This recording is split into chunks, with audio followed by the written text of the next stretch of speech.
Lumbini one में। Lumbini one में क्या हुआ? सूर्या, लुम्बिनी वन में क्या हुआ? महादेवी ने शाह के कुल के युवराज को जन्म दिया है महाराज। क्या? जी महाराज।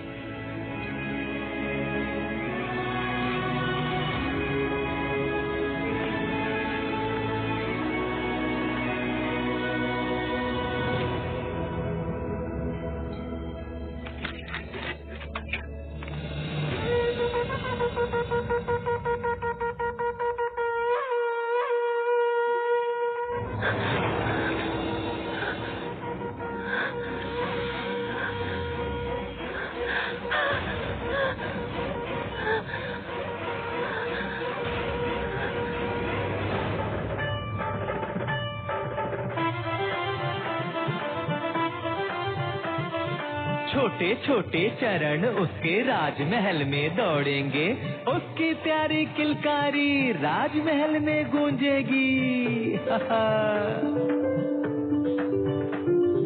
वो जो हंसेगा नगर हंसेगा, उसके साथ जग झूमेगा। कल का सूरज आज ही देखो अपने राज्य में चमकेगा। वह आएगा, वह आएगा। हाँ, पहलिया मत बुझाओ जी, ये बताओ न कौन आएगा, कौन आएगा?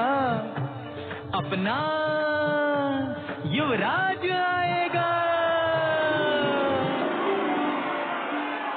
देवी बधाई हो, युवराज का जन्म हुआ है। महादेवी माया माँ बन गई है।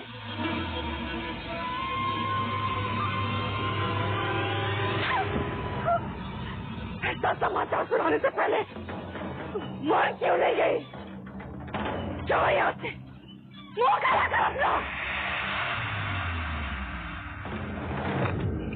ये समाचार देकर तुमने बड़ा उपकार किया है मुझ पर सूर्या। मांगो सूर्या, मांगो मांगो सूर्या, हीरे मांगो, मोती मांगो, राज्य मांगो। आज मुझसे मेरा होना मांगो सूर्या, मांगो सूर्या। नहीं नहीं महाराज, मेरे घर भी पुत्र पैदा हुआ है। जिस तरह आपने जीवन भर मुझे सारथी बनाकर सेवा का अवसर दिया है, उसी प्रकार मेरे पुत्र चन्ना को भी युवराज का सारथी नियुक्त कर दे बस महाराज। अवश्य ऐसा ही होगा महाराज। अभी तो धन अनुज अनुज मेरा वंश आ गया। हाँ महाराज, मेरा वंश आ गया। द्रोणोधन, द्रोणोधन मेरा तर्पण करने वाला आ गया। मेरा तर्पण करने वाला आ गया। मेरा वंश आ गया। मेरा वंश आ गया। मेरा वंश आ गया। महाराज, आप ये क्या कर रहे हैं महाराज? मनुष्य निराशा के समाचार सुनकर इस प्रकार बैठ जाते हैं, परंतु ये तो प्रसन्नता का समाचार है। हाँ अनुज, इतने प्रसन्नता का समाचार है कि हृदय इसका भार सहन नहीं कर पा रहा है। अनुज,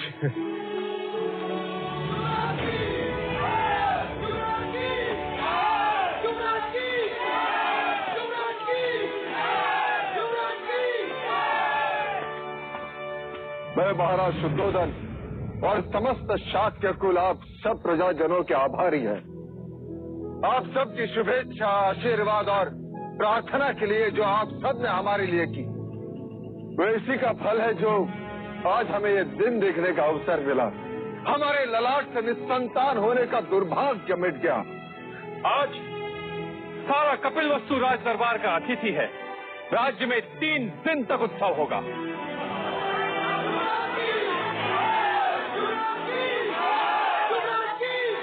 हमारे लुम्बिनी वन जाने का प्रबंध कर। अब एक क्षण भी युग की तरह लगता है। कैसे होगा वो मेरे जैसा या माया जैसा? चलो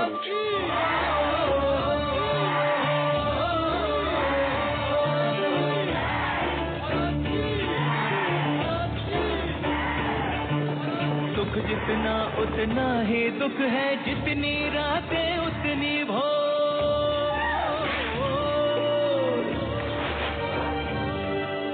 कहीं खुशी आनंद उल्लास है, कहीं है दुख की घटा घन घोर, कहीं है दुख की घटा घन घोर।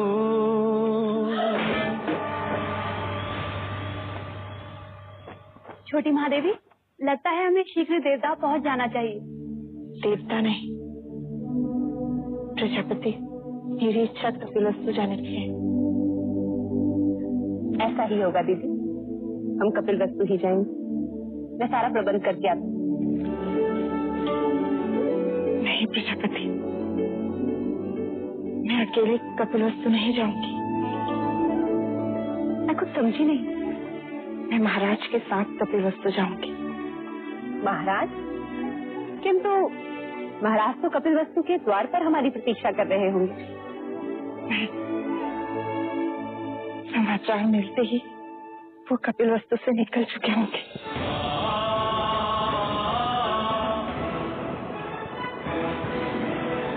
बधाई हो महारानी, बधाई हो। शुभ समाचार है, महाराज कुछ ही घड़ियों में लुम्बिनी पहुंचने वाले हैं। दीदी, तुम केवल महाराज की अर्धांगिनी ही नहीं, उनके हृदय की गति और उनके मस्तिष्क की सोच भी हो।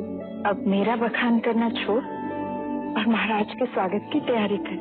ठीक है, और कुछ? हाँ, इस बार तू 16 श्रृंगार करके महाराज के पास जाएगी, जिससे कि उनकी खुशी दुगनी हो जाए। ठीक है।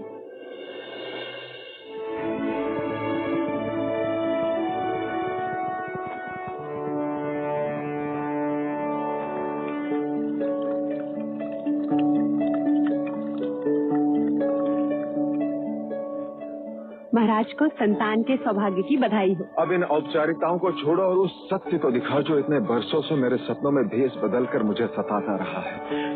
युवराज कहाँ है? महादेवी कहाँ है? रुकिए, कहते हैं घर पे संतान आने से पूरे घर की आयु छोटी हो जाती। आज हमें भी आपसे हज करने का मन हो रहा है। पहले उपहार दीजिए, फिर भीतर जाने देंगे। अभी मेरे पास तुम्हें देने के लिए कुछ नहीं है, केवल वचन के। मैं तुम्हें वचन देता हूँ, जब चाहो जो चाहो मांग लेना, मैं मना नहीं करूँगा।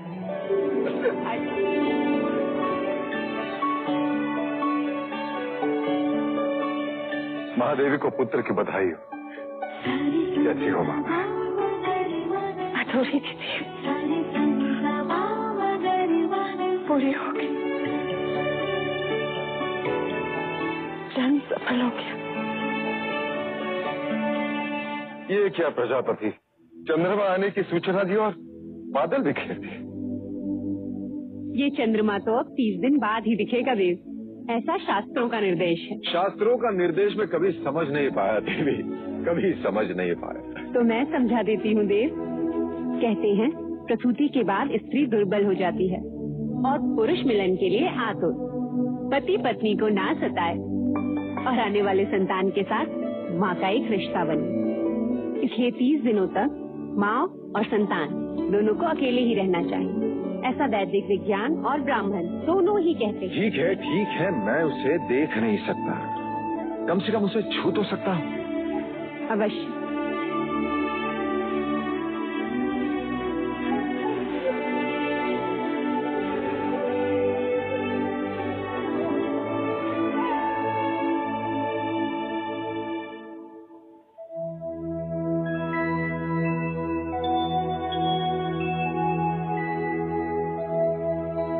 क्या देख रहे हैं जी? ब्राह्मण हथेली देखकर रेखाएं पढ़ता है, वैश्य उंगलियां देखकर ये सोचता है कि टके गिन पाएगा कि नहीं, परंतु क्षत्रिय अपने बालक की कलाई देखता है। प्रजापति, क्या इन हथेली में तलवार थामने की शक्ति है या नहीं? आपका पुत्र है देव, सारे संसार को जीत ही लेगी। तथास्तु।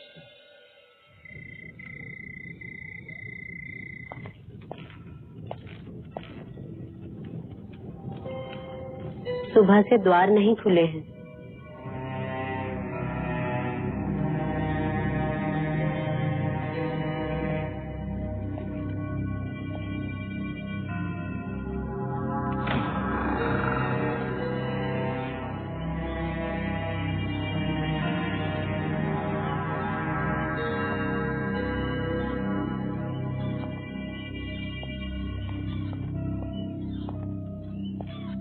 मंगला, मंगला, बधाई लेने और देने से समय मिल गया मंत्री राजा को, जो अब पूछने आए हो। ये क्या कह रही हो मंगला? तुम मुझसे बधाई लेने आए।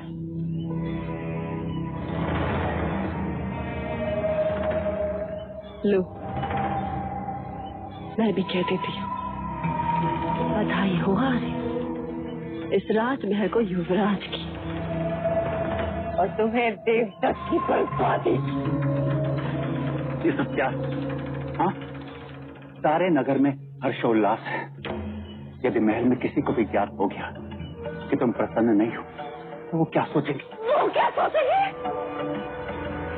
क्या सोचेंगे? सपने मेरे टूटे हैं यार। राजगद्दी तो देवदत्त के हथेली से छीनी गई है। क्या कुछ नहीं किया मैंने, परंतु सब व्यर्थ। कपट के कंचे बिछाए, बच गए। गोद भराई के दिन विष मिलाया, फिर भी बच गई। क्या बोले जा रही हो? देवता ने हथियारों को रखा, जिसे सारे प्रश्न ही समाप्त हो जाते, परंतु वो तो वही के वही प्रतीक्षा करते रहे। और तुम बुझी ने हमारे दुर्भाग्य में शर्म ले ही लिया।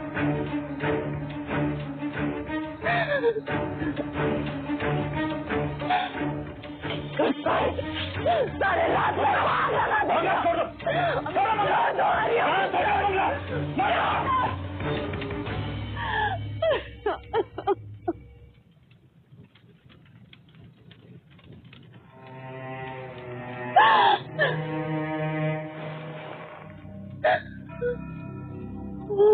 संयम से काम लो मंगला। मशाल से केवल महल जलेगा, हमें अपने दुर्भाग्य को जलाना है। इस आग को संभालना होगा। जाओ और जाकर स्वागत की तैयारी करो और आरती के दिए जलाओ।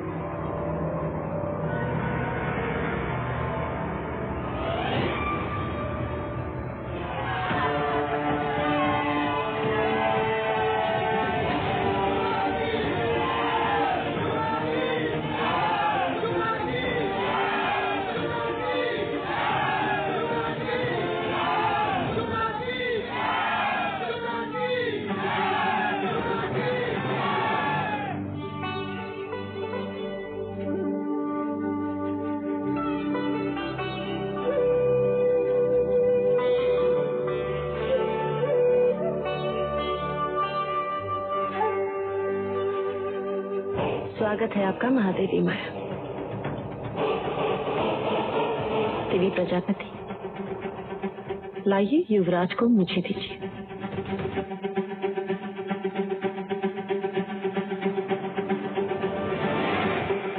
बिल्कुल आप पर गए हैं। वही आंखें, वही बाल। मैंने भी महादेवी से यही कहा था, इतने सुंदर है कि।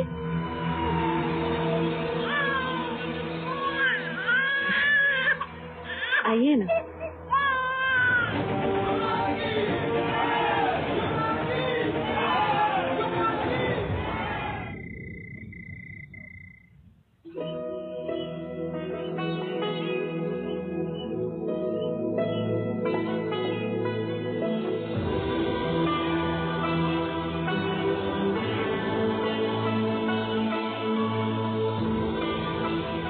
आत्मन, ब्रह्मांड की सृष्टि पर जिस हेतु आपका आगमन हुआ था वो पूर्ण हुआ। आइए। नहीं, अभी कहाँ पूर्ण हुआ? अभी तो बहुत सारे कार्य शेष हैं। हमें सारे संसार के सामने अपने पुत्र को पहचान देनी है। नहीं नहीं नहीं। दीदी, दीदी, क्या हुआ दीदी? क्या हुआ?